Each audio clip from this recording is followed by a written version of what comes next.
De trecho das Escrituras que nós estaremos agora dissertando, o apóstolo Paulo ele passa de uma abordagem sobre a glória da nova criação, de como será a nova criação, tudo que nos aguarda na vida futura.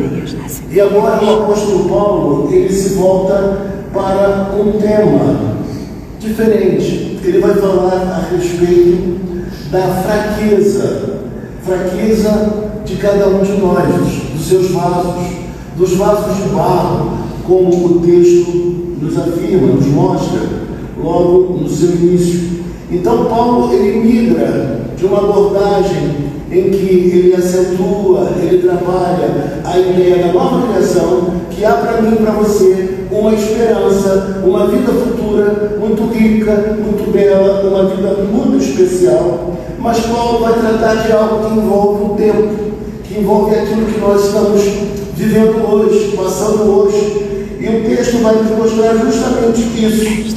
Mas o interessante dizer para vocês, queridos, prestem atenção no que eu vou dizer agora, é que o mundo grego, Paulo escreve para a igreja de Corinto, fazia parte do Império Romano, mas dentro de uma cultura grega.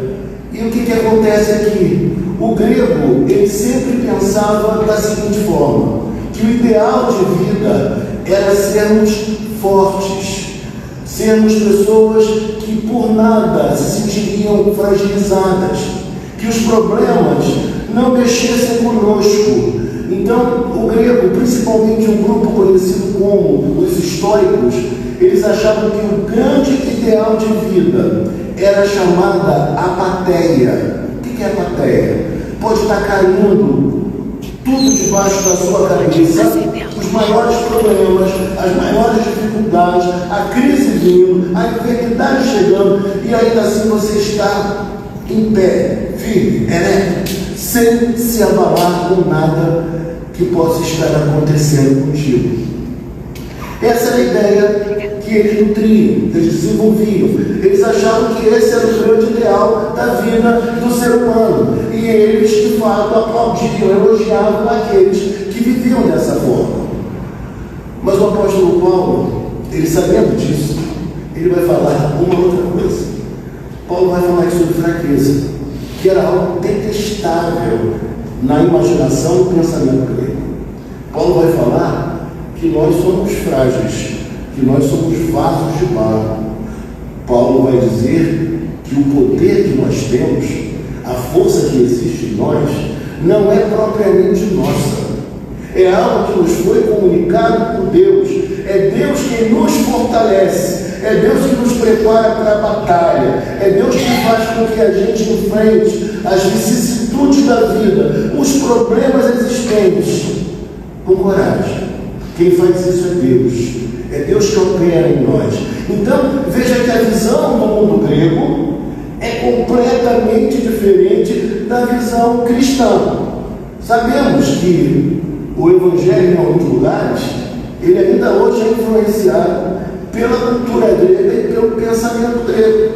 Por exemplo, nós sabemos que houve um tempo em que se dizia que nós temos super-heróis da fé, os chamados super-crentes.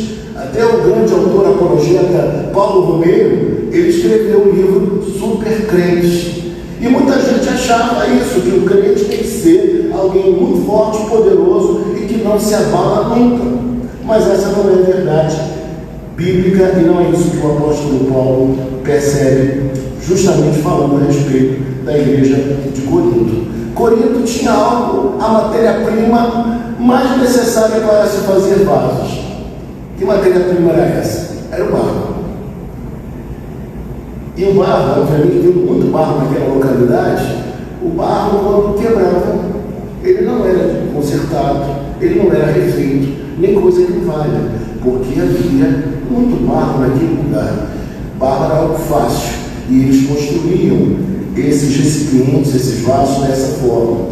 E dentro dessa realidade é que o apóstolo Paulo vai trazer lições espirituais para a igreja de Corinto. E ele vai começar dizendo assim: temos, porém, este tesouro em vasos de barro, para que a excelência do poder seja de Deus e não de nós. Primeira coisa que o versículo 7 nos mostra e nos ensina é que, na verdade, nós temos um tesouro. E que tesouro é esse, meus amados? Esse tesouro é a mensagem do Evangelho. Porque o poder não está no homem. O Evangelho é o poder de Deus para... Fala mais alto, gente. De todo aquele que crê. Então, nós sabemos que o Evangelho é o poder de Deus. Ele transforma pessoas. E o texto fala que esse tesouro, ele veio residir, ele está dentro de pessoas como eu e como você. E na linguagem bíblica, ele usa a figura dos vasos de barro, que apresentam a fragilidade, as suas imperfeições. E quando eu olho para essa realidade, eu vejo que há lugar para mim e que há lugar para você, como servos de Deus, como pregoeiros do Evangelho. Porque nós somos frágeis, nós somos vasos de barro. Claro que não vivemos por aí choramingando, porque nós confiamos em Deus, porque Deus está conosco. Ele de fato é aquele que nos sustenta, Ele é aquele que nos soergue, é aquele que nos levanta. Então nós podemos confiar nele. E o apóstolo Paulo vai mostrar justamente isso. E é curioso dizer, eu não sei se você sabe, mas existe uma ideia a respeito da figura física do apóstolo Paulo. Já preguei isso há muito tempo atrás, talvez você não lembre mais. Mas o apóstolo Paulo, ele era tido como um homem feio. Por quê? A sua presença não era uma presença que chamava a atenção positivamente. O apóstolo Paulo era alguém, segundo conta a tradição, um homem de baixa estatura. Ele possuía suas pernas arqueadas. O apóstolo Paulo tinha um nariz que meu pai chamava de nariz apapagaiado, não sei se você sabe como é, com aquela curva. Ele era alguém assim, o apóstolo Paulo. E é o que tudo indica, ele não era um exímio orador. Ele não era um homem eloquente. Tínhamos na igreja do passado homens mais eloquentes do que o apóstolo Paulo. Mas o apóstolo Paulo escrevia como ninguém. Suas cartas eram maravilhosas. Mas até mesmo se dizia que a sua presença não era tão forte quanto aquilo que ele escrevia. Porque a sua presença, ela não era muito bela. Ela não chamava atenção. Então, até por isso, nós vemos que Deus, Ele não escolhe os mais ricos, os mais inteligentes, os mais preparados. Deus escolhe aquelas pessoas que são tidas como improváveis por todos. É Deus quem nos escolhe, é Deus quem chama. Então, Paulo sabia muito bem o que é a fragilidade humana, o que eram os problemas existentes e que ele precisava enfrentar, e que você também precisa enfrentar, assim como eu.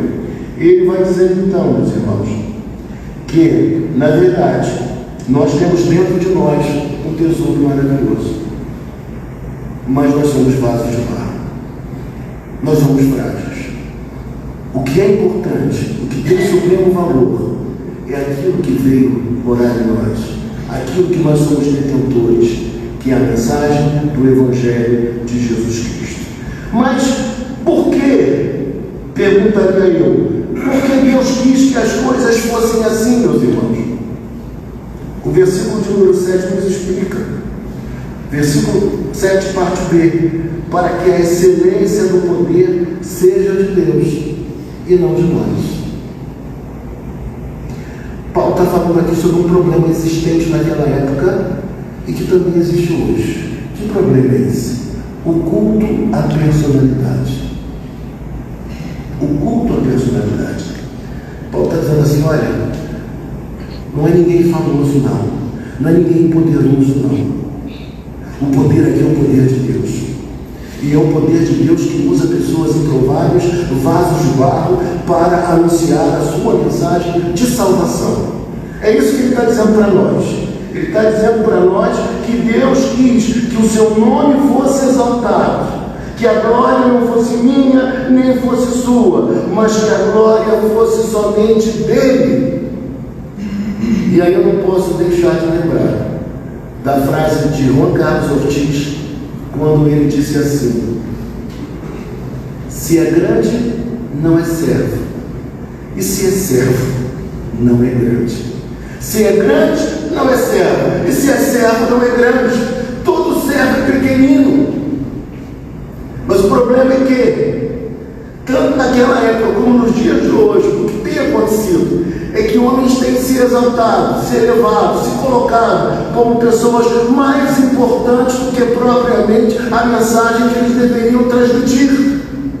E é isso que Paulo está tratando aqui. Paulo está dizendo justamente sobre isso, que o nome de Deus é o nome dele que deve ser glorificado, e que a nossa vida, ela só tem sentido se nós a vivermos para glorificar o seu santo e excelso e maravilhoso nome. Amém, irmãos?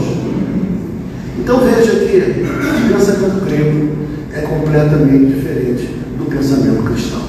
O pensamento que está na nossa sociedade não é o pensamento do verdadeiro evangelho, mas nós estamos sendo estimulados a olhar não somente para a vida normal, secular, mas olhar também para a vida religiosa da mesma forma, achando que nós somos homens poderosíssimos, homens grandiosíssimos. O grande homem de Deus vai pregar nesta noite? Não, meu irmão. Não, meu irmão. Não existe grande, não. Deus usa vasos improváveis. E por vezes a gente se choca quando a gente ouve um pregador desconhecido trazendo uma mensagem maravilhosa e poderosa, cheia de graça, cheia de beleza, ao passo que por vezes vamos ouvir aqueles pregadores afamados, reconhecidos por todos, e às vezes a palavra não chega ao nosso coração, nem tampouco nos toca a alma. E quando nós prosseguimos no texto, meus amados, o texto vai dizer para nós assim: em tudo somos atribulados. Paulo está dizendo que, pelo fato de ele ser um pregador do Evangelho, pelo fato de ser cristão, ele vive tribulações, mas não são as tribulações que todos os seres humanos vivem. São tribulações que dizem respeito ao fato dele ser cristão, ao fato de você ser cristão. Porque todo mundo que está na face da terra sofre. Todo mundo que está na face da terra passa por problemas, lutas e dificuldades.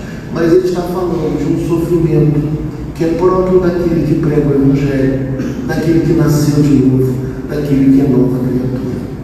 Paulo está dizendo, entre outras coisas, que todos nós temos uma cruz a carregar. E essa cruz que nós carregamos é pela nossa identificação com Jesus Cristo. Não é a cruz porque temos algum ente querido difícil na família, ou porque temos alguma dificuldade no trabalho que não tenha nada a ver com a nossa fé, com algum problema relativo à nossa fé. Mas ele está dizendo é que existe uma cruz, existe um sofrimento, existe algo próprio pelo fato de nós sermos seguidores de Jesus Cristo. Paulo viveu perseguições, abandonos, prisões, tudo o que é desagradável de se contar, Paulo vivenciou. Tudo isso passou pela sua vida e pela sua história. Mas o texto vai nos dizer que em tudo somos atribulados, porém não angustiados. E aqui você pode perguntar, mas pastor, o que isso quer dizer para nós? Em tudo somos atribulados, porém não angustiados. Paulo está falando sobre aquelas questões da alma que fazem com que a gente se sinta tão abatido, tão mal, tão tocado nas entranhas, nas nossas emoções. Mas Paulo diz algo muito especial aqui. Paulo diz que nós não somos o quê? Olhe para o texto bíblico, o que Paulo está dizendo? Porém, nós não somos o quê? Angustiados. E qual seria a ideia de angústia, irmãos? É a ideia de alguém estar numa sala pequena, fechada, sem porta, sem saída. Imagine a situação, você num lugar pouco espaçoso, num lugar totalmente fechado e sem uma porta para você escapar. Então Paulo está dizendo que nós somos atribulados, porém não estamos nessa situação. Nós não estamos como alguém que se encontra numa sala fechada, apertada, sem ventilação e sem porta para escapar. Paulo está dizendo, irmãos, que nós temos Deus, que nós temos aquele que nos dá o escape, aquele que abre as portas para que a gente possa ser evacuado diante de uma situação extrema, perigosa, sufocante. Deus tem esse poder. Então Paulo está dizendo, olha, eu já passei por todas as coisas por conta do amor que eu tenho a Cristo e pela mensagem do Evangelho.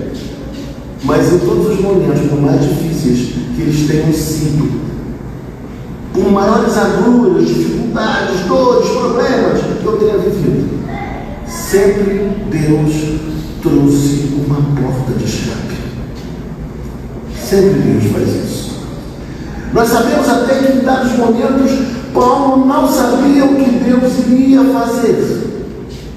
Como talvez você que aqui está nesta manhã, e talvez você que esteja nos assistindo pela internet, talvez você diga, eu estou vivendo algo que eu também não sei a solução, que eu não sei como eu sairei da dificuldade vivida por mim. Mas eu vou te falar uma coisa desta hora. Paulo não sabia o que Deus iria fazer, mas Paulo sabia que Deus iria agir.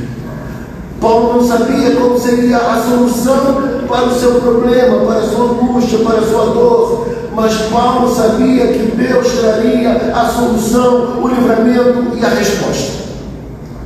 E na manhã de hoje eu te digo, por mais que você esteja vivendo um tempo de tribulação, de dificuldades, um tempo de agonia, saiba de uma coisa: Deus tem poder, Deus trará a resposta, Deus é aquele que pode abrir a porta para que você saia.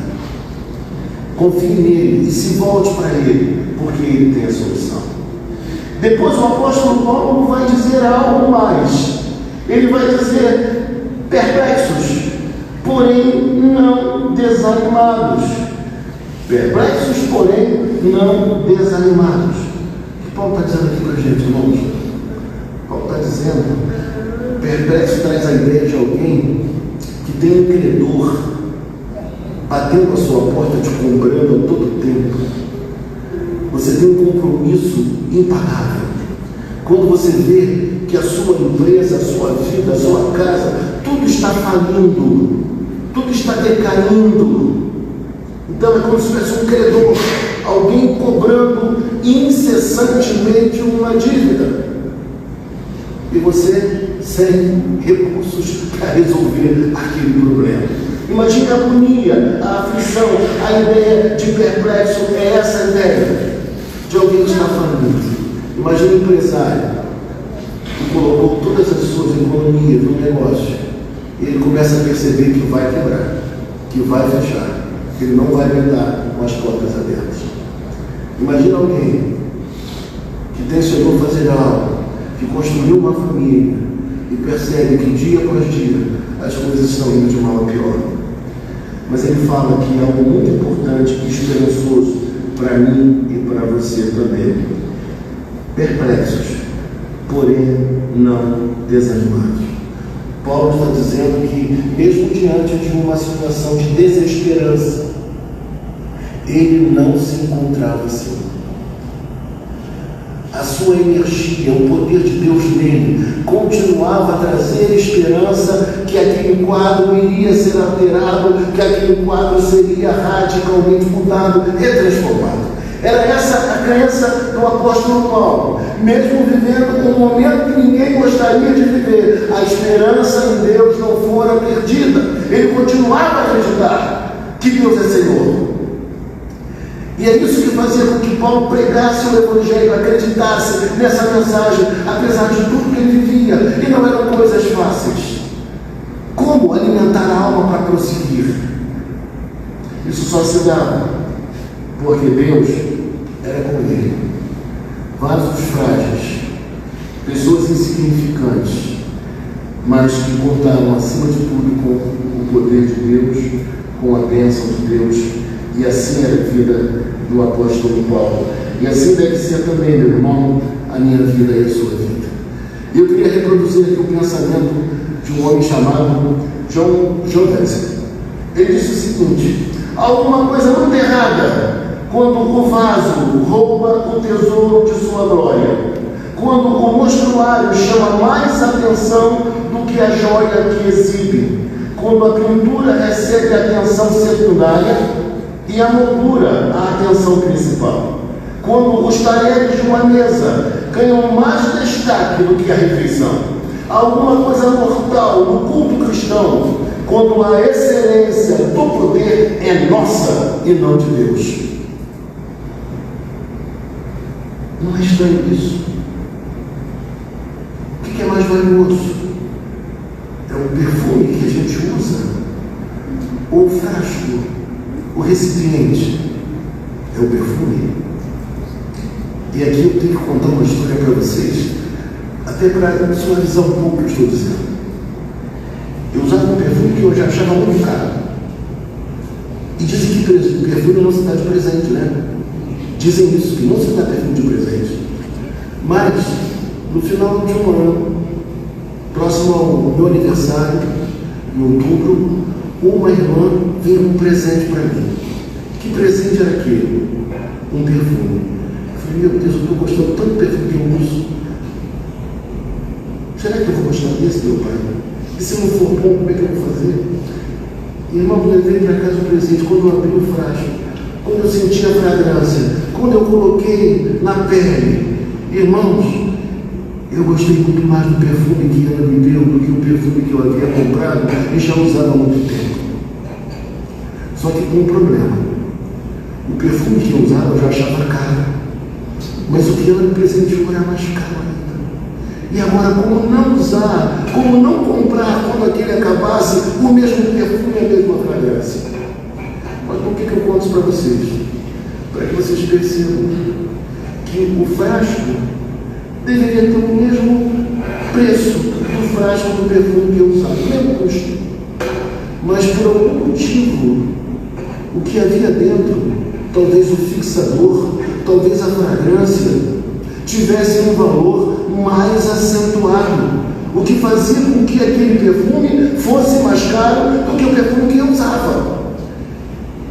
Não sei se você compreendeu onde eu quero chegar. Eu quero chegar no ponto em que nós somos vasos de barro, mas aquilo que nós portamos é de um valor tremendo, de um valor poderoso, de um valor riquíssimo, é algo extraordinário, que não se compara ao recipiente e nem jamais poderia se comparar. O que é mais precioso, meus irmãos? É muito bom uma mesa bonita, bem posta, mas é a mesa bem posta, ou é o prato, ou é o quitute que fizeram para nos oferecer numa noite de comunhão e de alegria. É aquilo que nós vamos saborear, é aquilo que nos é oferecido. Por isso Paulo está dizendo aqui que nós somos vasos de barro. E você e eu, que nós somos vasos de barro. E aí eu fico lembrando de um evento que eu fui, dos homens. Não foi muito perto, não lembro exatamente se foi em São José, não lembro onde foi. É um lugar distante, um evento do trabalho masculino. E quando nós chegamos naquele lugar, os irmãos reunidos, e vocês sabem que sempre se dá a palavra à liderança, presbíteros, líderes, pastores, e de repente dão a palavra a um pastor. E esse pastor é um homem alto, um homem elegante, um homem, diria eu, bem apessoado, com uma voz bonita, e ele tomou a palavra para saudar aqueles que estavam presentes naquela reunião do trabalho masculino. Só que ele virou-se e disse assim: irmãos, eu não vim aqui hoje porque de ontem para hoje o meu dente caiu. E eu falei, como? Eu vou chegar diante dos meus irmãos, vão me dar a palavra e eu vou aparecer sem dente na frente. Eu, um líder. E quando ele pensava essas coisas na cabeça dele, ele chegou à seguinte conclusão: eu sou um vaso de barro. O importante é o meu Deus. Ainda que eu chegue lá e fique acanhado, mas eu vou estar com os meus irmãos prestigiando aquele trabalho que vem pessoas de tudo quanto é lugar. Eu tenho que estar lá. E ele contando isso para nós. E ele falou, meus irmãos, e aí eu senti Deus falando no meu coração que eu deveria estar com vocês aqui. E aqui estou eu. E eu fiquei pensando, um vaso de barro, mas que carrega em si um tesouro valiosíssimo. E nessas horas, não importa se nós passarmos algum constrangimento, o que mais importa é que o nome de Jesus seja glorificado. Também o grande pregador John Stott, um homem que deveria ser muito rico, mas que abdicou da sua riqueza, um homem que destinou tudo aquilo que ele arrecadava com os livros vendidos em todo o mundo, e ele destinava os valores para a pregação do Evangelho e para manter seminaristas na preparação de pastores. Era assim John Stott, o maior intérprete bíblico, exegeta do Novo Testamento do século XX. Ele só comia um prato de comida, porque ele achava que se ele comesse mais de um, em algum lugar estaria alguém passando necessidade. Essa era a lógica dele. Eu ainda não cheguei a esse grau de espiritualidade não, irmãos, mas era assim que ele era. E uma ocasião ele foi pregar no lugar. Ele tinha tudo para dizer, não vou. Eu já sou um homem idoso. Eu estou quase que afônico. Mas mesmo assim ele foi, meus irmãos. E ao pregar ali o Evangelho, com muita dificuldade, uma voz baixinha, de um homem já com muita idade e ainda por cima sofrendo naquele momento de uma afonia, ele começou a pregar a palavra e ensinar a palavra. E aqueles que o ouviam, percebendo a sua humildade, embora tão conhecido e reputado como o maior exegeta do século XX, as pessoas ficaram maravilhadas e agradecidas a Deus, porque tiveram a oportunidade de ouvir a palavra sendo pregada por um vaso de barro, John Stott. E isso me chama a atenção, como por vezes a nossa percepção das coisas são percepções profundamente equivocais. Eu não sei se você sabe, mas em algumas igrejas modernas, os pastores agora eles pregam num banquinho alto, não sei se você já viu, um assento alto, uma cadeira alta. E não há nada de errado nisso, não estou criticando, não. Mas muitos o fazem porque se torna uma coisa mais descontraída, mais próxima. Então eles fazem assim. Mas conta-se a história que um grande pregador, por estar bem acima do peso, lutando com a obesidade, com dificuldade de permanecer de pé durante muito tempo, ele passou a pregar em sua igreja, não porque ele quisesse pregar sentado, como outros pastores estão fazendo, mas porque ele não aguentava ficar em pé muito tempo. E o que ele não poderia fazer ou deixar de fazer era justamente pregar o Evangelho, que era aquilo para o qual Deus o havia comissionado. Então ali estava ele sentado no banco pregando a palavra, e o povo da igreja se deleitando, louvando a Deus, agradecendo ao Senhor, porque podiam ouvir o seu pastor pregando a palavra, ainda que estivesse sentado. A vida é assim. Nós somos vasos de barro. E Paulo, quando ele escreve aqui, ele tem tudo isso em mente. E o texto prossegue nos dizendo: perseguidos, porém não desamparados. Perseguidos, porém não desamparados. A ideia de perseguição aqui é a ideia de uma pessoa indo atrás, perseguindo insistentemente um animal para ceifá-lo. Paulo está dizendo que em alguns momentos da sua vida, ele se viu dessa forma, como alguém perseguido como um animal, tenazmente, desesperadamente, para que tirassem a sua vida, para que o destruíssem. Ele viveu isso muito tempo, não foram raras vezes. Mas o texto nos fala, veja comigo aqui, porém não desamparados. O que Paulo está dizendo? Ele não estava sozinho diante das perseguições. Quando tentavam tirar a sua vida, quando tentaram fazer tantas coisas contra ele, ele sabia que era um momento grave, que era um momento sério, um momento difícil, mas Paulo tinha uma convicção, uma certeza absoluta. E que certeza era essa? Que Deus era com ele, que Deus estava providenciando alguma forma de livramento. Perseguidos, porém não desamparados. Queria dizer para você nesta manhã que, por mais difícil que esteja sendo o seu tempo, o seu momento, a sua vida hoje, você não está desamparado. Você tem o amor, a compaixão, o cuidado, a assistência de Deus. Não se esqueça disso. E aí, meus amados, para a gente fechar, caminhando para o final, o texto vai dizer assim: abatidos, porém não destruídos. Abatidos, porém não destruídos. Essa ideia aqui de abatidos é uma ideia de alguém que recebeu um golpe inesperado. Eu não sei se é alguém que luta, se é alguém que participa de algum esporte desse tipo.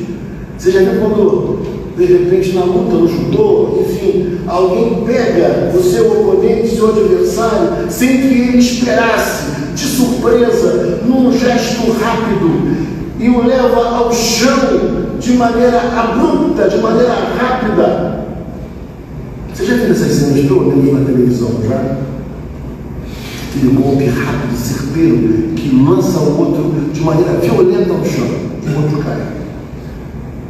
Então Paulo está dizendo aqui, abatidos, por vezes nos sentimos assim, por vezes estamos à lona, caímos, fomos derrubados. Mas uma coisa não vai acontecer conosco: nós não seremos destruídos. Paulo tinha a convicção de que, embora não soubesse de que maneira, como isso se daria, ele não tinha visão clara de como Deus agiria, qual seria a solução para as suas agruras, para as suas dificuldades e problemas. Mas uma coisa Paulo sabia: Paulo sabia que ele não seria destruído. Porque quando nós somos fracos, é aí que nós somos fortes. Porque o poder de Deus se aperfeiçoa na nossa fraqueza. Então, ao contrário do senso da lógica da cultura grega, para o apóstolo Paulo, a força que havia nele, o poder que havia nele, não era propriamente dele, mas era de Deus comunicado a ele. E é por isso, meus irmãos, que Deus levanta pessoas improváveis. É por isso que a presença de Paulo não era tão encantadora, mas ele era um instrumento poderoso da parte de Deus para as pessoas. Como Paulo, ele desenvolveu um trabalho extremamente importante no Evangelho.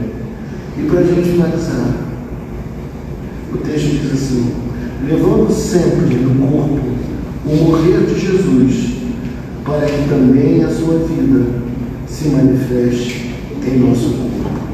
Levando sempre no corpo o morrer de Jesus, para que também a sua vida se manifeste em nosso corpo.